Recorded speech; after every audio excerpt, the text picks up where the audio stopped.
warahmatullahi wabarakatuh. Waalaikumsalam warahmatullahi wabarakatuh. Assalamualaikum warahmatullahi wabarakatuh.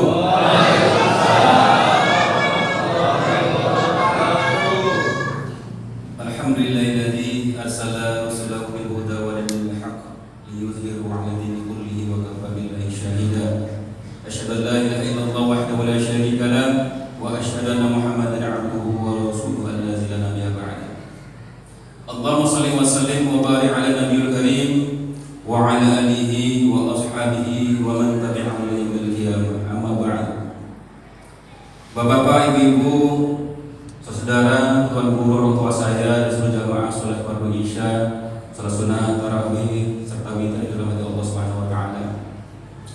Dalam untayan kata pertama, puji dalam syukur yang tak pernah luntur pada Allah Subhanahu wa taala yang Maha Ghafur, yang mana begitu banyak rahmat, taufik dan hidayahnya yang selalu tercucur bagaikan air yang mancur. Allah Subhanahu wa taala sangat menyukai pada hamba-hambanya yang selalu bersyukur, apalagi yang tafakur. Dan sebaliknya, Allah sangat membenci pada hambanya yang kufur, apalagi yang takabur, yang kerjaannya makan, minum, tidur, malas kerja alias nganggur, banyak berbicara alias kombur. Ketika orang ini diberi nikmat oleh Allah Subhanahu wa taala, uangnya berlipat-lipat, rumahnya bertingkat, mobil yang mengkilat, istri yang cantik memikat, tidak cukup satu bahkan sampai 4. Kemudian diangkat menjadi camat, mati masuk liang lahat, dicambuk oleh malaikat sampai hari kiamat. Na'udzubillah, summa na'udzubillah. Kemudian mungkin kata yang kedua, selawat berangkaikan salam, pada sama-sama kita padiakan kepada Nabi besar Habibullah Muhammad sallallahu alaihi wasallam. Allahumma shalli wa sallim wa barik alaihi. Semoga dengan berbanyak kita bersalawat, kiranya di kemudian kelak kita mendapatkan syafaatnya ataupun pertolongan dari beliau di yaumil akhir nantinya. Amin. Amin. Amin ya rabbal alamin. Bapak-bapak, ibu-ibu, saudaraku yang dirahmati Allah Subhanahu wa taala, pada malam hari ini kita memasuki pada malam ke-14 Ramadan.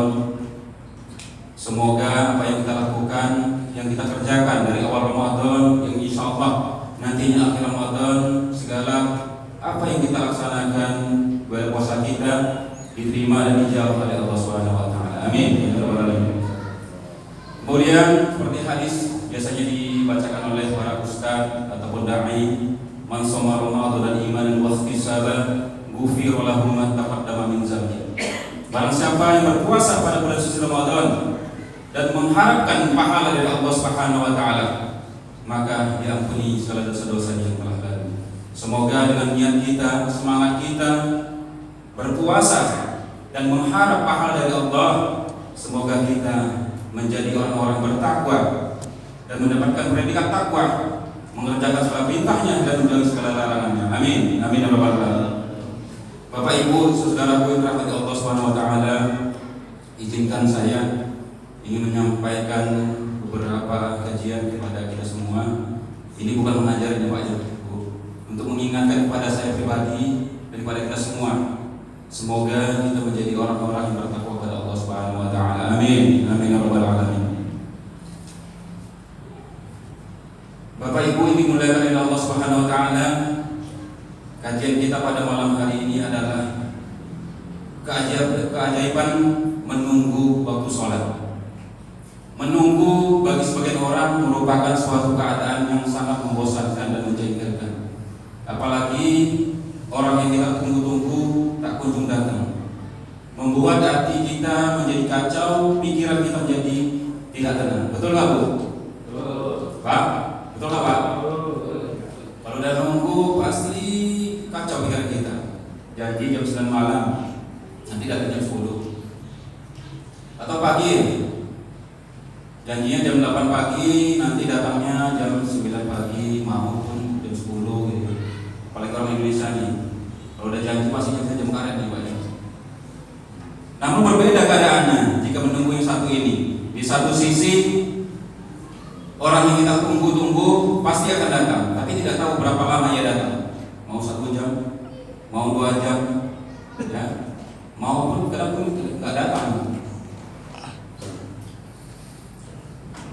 Kemudian di satu sisi lain, selama proses menunggu, pikiran kita menjadi tenang, jiwa menjadi tentram, dan selama proses menunggu dan menunggu, semakin besar nilai pahalanya di sisi Allah Subhanahu wa taala. Kira-kira Pak, menunggu apa nih Pak kira-kira? Tadi judul kajian apa tadi? Keajaiban menunggu waktu sholat. Nah, semakin besar nilai pahala yang di sisi Allah Subhanahu wa taala duduk di masjid ya, ataupun mushola menunggu datangnya waktu sholat. Itu paling terpenting. Bapak Ibu dimuliakan oleh Allah Subhanahu wa taala.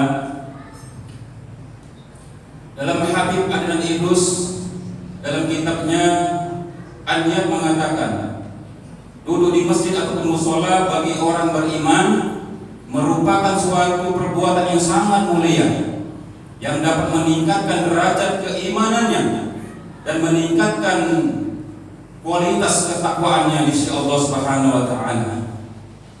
Kata beliau, jika ingin menambah pahala ataupun yang lebih banyak lagi, nilai pahala yang lebih banyak lagi, kata beliau, orang-orang beriman harus memiliki beberapa niatnya. Yang pertama, niat untuk melaksanakan sholat berjamaah, berniat untuk membaca Al-Quran, berniat untuk berzikir, dan tentunya berniat menunggu datangnya sholat tiba. Bapak Ibu dimuliakan oleh Allah Subhanahu wa taala. Dalam hadis Rasulullah sallallahu alaihi wasallam bersabda, "La yazallu ahadakum fi sholatin ma dama fi musalla yantaziru shalah." Yang artinya salah satu di antara kalian selalu dicatat oleh Allah Subhanahu wa taala sebagai orang-orang yang mengerjakan sholat selama ia berada di dalam masjid sambil menunggu datangnya waktu sholat. Bapak Ibu dimuliakan oleh Allah Subhanahu wa taala.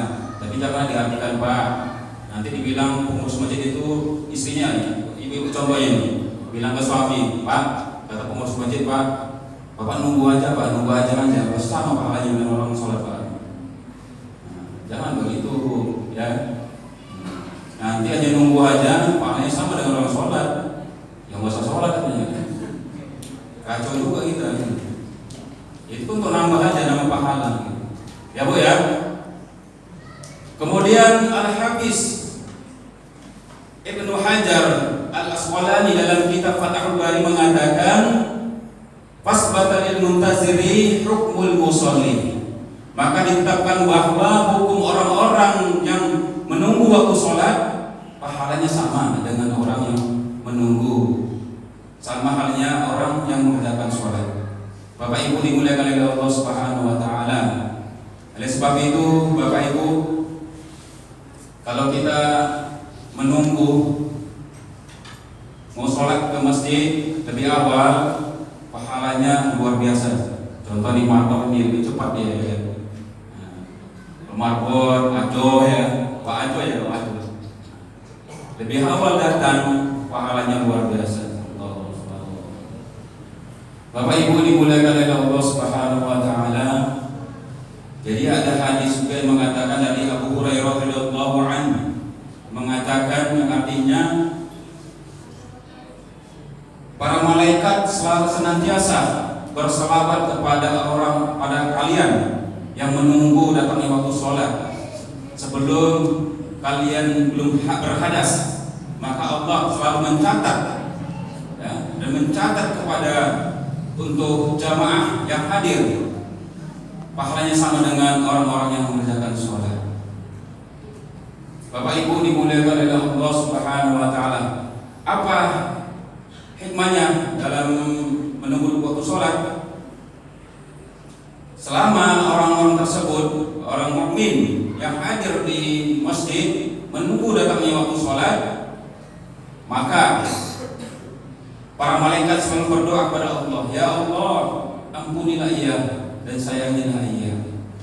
Selama ia belum berhadas, maka ada seorang laki-laki bertanya kepada Abu Hurairah, ya Abu Hurairah, apa bawal hadas? Apa hadasnya? Jika kita belum berhadas, kita mungkin mendapatkan doa dari para malaikat Allah. Kata Abu Hurairah, hadasnya ada dua. Yang pertama adalah fusaun, yang kedua adalah al-mululatun. Fusaun artinya buang angin tanpa mengeluarkan suara. Kalau yang kedua al-mululatun, buang angin dengan mengeluarkan suara. Yang paling berbahaya lagi fusaun, buang angin tanpa mengeluarkan suara. Walaupun ia tidak mengeluarkan suara, tapi mengeluarkan gas-gas beracun yang dapat memangsa hidung-hidung yang ada di sekitarnya. Bapak Ibu dimuliakan oleh Allah Subhanahu wa taala. Kira-kira Bapak suka yang mana dia, Pak? Yang fusaun atau al-mululatun, Pak? Lebih enak yang apa ya? Mululatun ya. Nah, suaranya kuat tapi enggak mengeluarkan gas beracun. Tapi kalau yang fusaun enggak bersuara, bau ya. Perhatikan sampai keluar nih. Kalau keluar berarti itu tandanya. Yang tadi baru fusaun ya, buang angin tanpa mengeluarkan suara. Menunggu yang mendapatkan nilai pahala di sisi Allah Subhanahu wa taala ialah menunggu datangnya waktu sholat. Selain hati menjadi tenang, jiwa menjadi tentram, doa-doa kita pun selalu dijabah oleh Allah Subhanahu wa taala. Semoga semoga apa yang saya sampaikan ini mendapat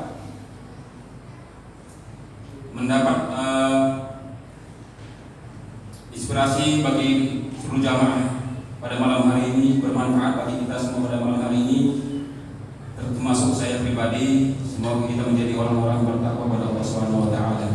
Mungkin demikian yang saya sampaikan, lebih kurang saya mohon maaf. Seperti pepatah mengatakan, tak ada gading tak retak, tak ada manusia tak berdosa, tidak ada senyum tanpa tangis. Begitulah apa yang saya sampaikan pada malam hari ini. Ada kekurangan yang paling banyak, Pak. Saya mohon kiranya dimaafkan. Allah saya mohon ampun. Wabillahi taufiq wal hidayah wa ridwan